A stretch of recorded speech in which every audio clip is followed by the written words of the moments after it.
Hi guys, meron naman kayong panibagong challenge na gagawin ni Murphy. Guys, ito yung chicken na dapat talaga mataas yung boses mo. Kaya itatry na namin ngayon ni Murphy. Diba Murphy? Oo. Anong reaction mo? Ganyan Kaya lang? ko yan. Ayaw mo yan. Sige. Ulit. Wow!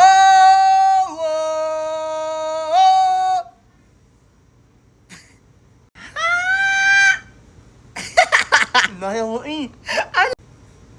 Ikaw. Ano yan ha? Ano ko eh? Ano ka wala ikaw mo?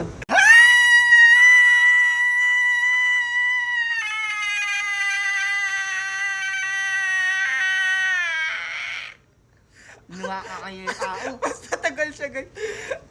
Alam niyo na kung sino panalo guys. Si Murphy syempre. Anong gagawin natin? Oo, ay yung tao. Diba? Wala namang hininga. Naka 8.3 seconds siya guys. Kaya guys, ano pang inaantay nyo? Gawin nyo na tong filter na to.